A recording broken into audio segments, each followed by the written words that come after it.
à tous, j'espère que vous allez bien. Aujourd'hui, on se retrouve pour une analyse d'XRP. Vous êtes beaucoup à m'avoir demandé une petite update. En fait, il se passe pas énormément de choses, mais je vais vous expliquer un petit peu quelques petites choses. J'ai rien touché au graphique, j'ai juste retiré les swing highs qu'on avait vus. Juste avant, je vous rappelle, il y a le mentorship qui arrive très très bientôt. Premier lien en commentaire épinglé sera l'une de mes formations les plus complètes sur le price action et l'exécution de trade. Là, on va vraiment se concentrer sur de l'intraday, c'est-à-dire du trading journalier. Ça vous permettra de lire le prix également pour du swing, du long terme, etc. Il y a des concepts très très puissants dans ce mentorship qui vaut en réalité des milliers d'euros, mais vous l'obtiendrez gratuitement. Pour l'instant, vous avez juste à vous inscrire sur Bitget via notre lien partenaire. C'est le premier lien en commentaire épinglé. Ça vous ramène sur la page que je suis en train de vous montrer. Vous faites votre inscription et ensuite, fin février, je vous explique comment obtenir gratuitement le mentorship. Alors, ici, pour revenir sur XRP, vous avez bien vu qu'on avait noté ici le range, ok, qu'on a vu la cassure au nord pour ceux qui s'en souviennent. Ensuite, on a vu la réintégration et ça, c'est un setup. Ça s'appelle la consolidation, manipulation, expansion. Ce qu'il faut comprendre, ça, c'est un setup éventuellement de top. Alors, pas de top forcément définitif, mais un top qui pour l'instant sera local et va marquer une consolidation plus longue. Et c'est exactement ce qu'on est en train de faire ici. Graphiquement, en fait, si vous voulez, le graphique, beaucoup le voient en mode oui, c'est juste des bougies. Non, il y a tout l'aspect psychologique, la relation d'offre et de demande, où sont les acheteurs, où est-ce qu'ils sont bloqués, quelle est la trace institutionnelle, etc., etc. Là, en fait, si vous voulez, on voit ici de la distribution. On voit qu'il y a des mèches qui rejettent comme ça.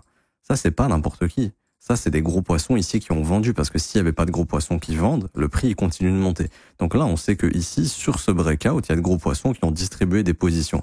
Et ensuite, vous avez un mouvement de liquidation qui a été généralisé sur l'ensemble du marché, mais également, il y a probablement des gens ici qui ont participé à ce sell-off, qui sont sortis de leur position. La question maintenant, c'est est-ce qu'ils sont re-rentrés ou autres? Ça, on verra bien. Ça, vous pouvez pas le savoir maintenant. Mais en tout cas, ce qui est sûr, c'est que ça, c'est un top local et ça risque d'être un top qui peut durer encore plusieurs semaines. Ça, faut bien le comprendre. Et du coup, on est revenu à l'équilibre. C'est-à-dire qu'ici, on a eu un excès, on a eu une distribution, on a eu un nettoyage et là, on est revenu dans le range. En fait, le range, c'est un équilibre entre l'offre et la demande jusqu'à ce qu'il y ait une vraie résolution de ce range. On voit que la résolution a échoué ici. C'est-à-dire qu'il y a beaucoup de gens qui ont dû acheter la cassure du range avec du levier en se disant c'est bon, c'est reparti. Sauf qu'ici, il y a eu de l'absorption et on est venu liquider ces gens en levier.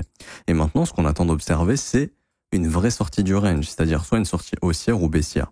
Si le marché sort de ce range à la baisse, à ce moment-là, ça sera une validation baissière et il faudra s'attendre à ce qu'XRP aille bosser plus bas. Et à ce moment-là, des zones plus basses, c'est quoi? C'est pour moi entre 1,47$ et 1$. Enfin, 0,94 centimes. Enfin, 0,94 $, pardon. Donc, 94 centimes de dollars et 1,50$. Pourquoi? Parce qu'en fait, si on casse le niveau des 38,2, qui est un niveau important à maintenir pour le bien du prix, en fait, tant que 38,2, le retracement 38,2 est maintenu, on estime que la tendance, que le mouvement est toujours tendanciel et qu'il y a plus de probabilité d'aller chercher de nouveaux sommets. En revanche, si le prix casse 38,2, là, on estime que c'est plus du tout tendanciel et qu'on va rentrer dans un marché, dans un état plutôt de consolidation. Et les consolidations, très généralement, elles vont se faire dans la zone 61,8, 78,6. Vous pouvez regarder XRP depuis 2013-2014, c'est ce qui se passe à chaque fois. Alors là, j'ai pas tout l'historique, mais si vous regardez sur Poloniex, vous aurez l'historique et je vous invite à aller voir quand 38,2 est cassé, ce qui se passe. Donc, si jamais on casse 38,2 et donc le bas du range, il y aura une résolution du range à la baisse et à ce moment-là, XRP reviendra bosser plus bas. Et vous, en tant qu'investisseur, ça va être de réaccumuler dans ces zones, d'attendre que la volatilité se calme, comme ici, et ensuite, quand il y aura un nouveau breakout, il y aura une nouvelle reprise haussière parce que c'est comme ça que débutent les mouvements haussiers. Le marché, il fait pas tout le temps je pump, je dump, je pump, je dump. Non, ça n'existe pas. Il y a des mouvements, bien sûr, en 1 minute ou en 1 heure, mais la dynamique globale ici en hebdomadaire, il y a eu une longue consolidation, il y a eu une énorme volatilité. Ok, on a eu un creux, on a eu un sommet. Malheureusement, ici, ça a été un range et ça a fait donc consolidation, manipulation, expansion avec cette mèche. Et là, on est revenu dans le range. Et ce qu'on attend de voir, c'est ok, est-ce que ça, c'est la validation d'un top? Si oui, il y aura probablement un retracement de ce mouvement haussier et c'est ici où il y aura une reconsolidation et potentiellement une future hausse à venir. En revanche, si on arrive à recasser le range au nord, pas de souci. Et vous voyez que sur ce haut de range, on a des choses importantes. On a un fair value gap weekly ici. Ça, c'est le fair value gap le plus important. Ça veut dire que si jamais XRP rejette, c'est-à-dire qu'on revient entre 2,77 et à peu près 3$, 2,90, 3$, des fois on peut mécher un petit peu plus haut, surtout au niveau des chiffres psychologiques, et qu'on se fait rejeter, on se fera rejeter dans un fair value gap ici, on se fera rejeter également dans le haut du range. Et à ce moment-là, il y aura beaucoup plus de probabilité de revenir dans le bas du range, c'est-à-dire ici autour des 2,20$ et 2$. Et derrière, si on casse le bas du range, là, à ce moment-là, attendez-vous des retracements zone de rechargement. Si jamais tout se passe bien, c'est-à-dire que le bas du range est maintenu, 38,2 est maintenu, qu'on casse le range et qu'on repart au nord, à ce moment-là, il faudra s'attendre à une nouvelle phase haussière. Et moi, ce que je vous expliquais ici, justement, quand on a rebondi dans cette zone à 2,70, 2,80 à peu près, c'était de vous dire, bah là, c'est intéressant de se hedge, parce que tant qu'XRP repassera pas au-dessus du range, ce qui a le plus de chances d'arriver, c'est de rester dans le range, voire de casser le range au sud. Et donc, en fait, le fait de se hedger, on peut le faire de plusieurs manières. Je vous ai fait un tuto d'ailleurs sur BitGet, parce que c'est que dispo sur BitGet quasiment. Il y a quasiment plus aucune plateforme qui propose ça. Ici, BitGet, tutoriel futur et hedge. Vous avez en fait tout simplement la possibilité de shorter vos XRP. C'est-à-dire que si XRP augmente, vous allez perdre un petit peu d'XRP, mais en dollars, vous allez rien perdre, parce qu'en fait, les XRP que vous allez perdre, ils vont s'apprécier en dollars.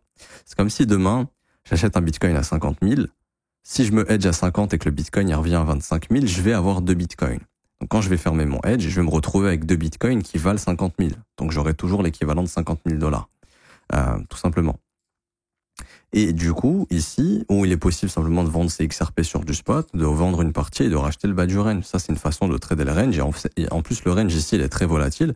Donc il y a des variations qui sont très importantes à pouvoir justement trader. Et ça vous permet d'accumuler XRP. Les meilleures périodes d'accumulation, c'est dans un range. C'est de l'argent gratuit, en fait. C'est-à-dire que je vends le haut, j'achète le bas, je revends le haut, j'ai fait une plus-value de 20%. Si ça revient bas du range, je rachète. Tout simplement. J'ai 20% de cash en plus et je peux racheter encore plus d'XRP. Et là, c'est ce qui se passe éventuellement. Il y a probablement de gros poissons ici qui en profitent. Alors, soit pour construire du short et eux, ils vont faire que short ici, ils vont sécuriser leur short, ils vont renforcer leur short ici, en fait, ce serait une distribution, ou alors une réaccumulation, et en fait, ils vont simplement faire que de racheter le bas du range, revendre un peu ici, racheter le bas du range, etc.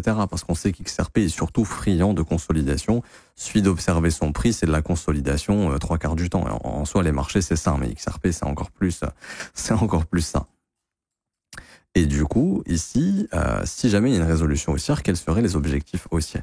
Alors moi, j'ai toujours ces objectifs ici, ça n'a pas changé. C'est les zones d'extension depuis l'ATH de 2017-2018, avec un objectif ici d'extension entre les 5,30 $ et les 6,50 $ au cours de ce bull run. Maintenant, je n'exclus pas, bien évidemment, si c'est ça qui se passe, il faudra accepter. Ça n'est pas impossible. On aura une consolidation dans la zone de rechargement, une réaccumulation pour un futur pump, éventuellement. Comme ici, en fait. Vous avez eu un gros pump, gros retracement, consolidation, gros pump à nouveau. On pourrait refaire exactement ça. Alors, je sais que c'est pas pareil ici.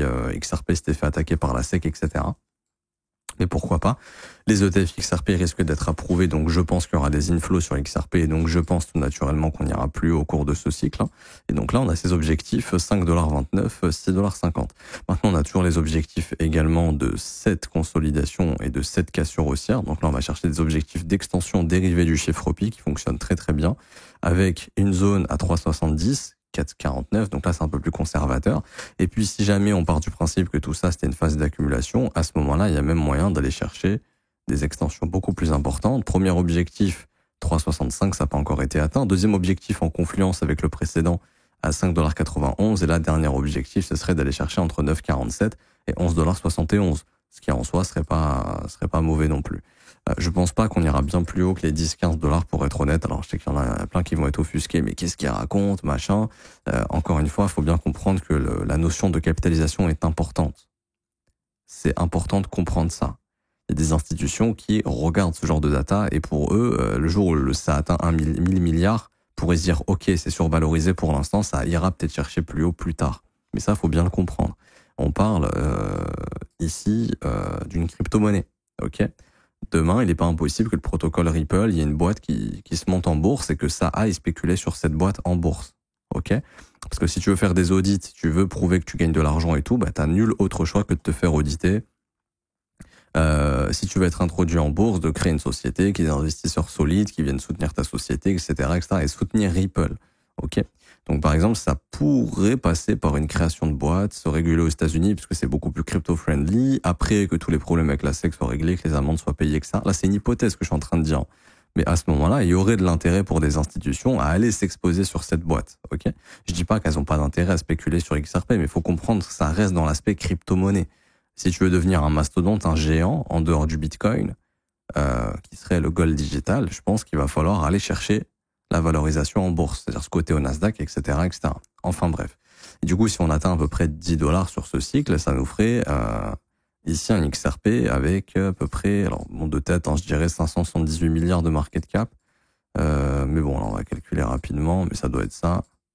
Hop, c'est ça, 578 milliards de market cap. En soi, ce serait pas mal. Ça permettrait à XRP de faire un record assez important et probablement de rester dans le top 3 en fait, de rester dans le top 3 ou peut-être même à un moment donné passer devant Ethereum si d'ici là il a pas bougé, mais ce serait pas mal.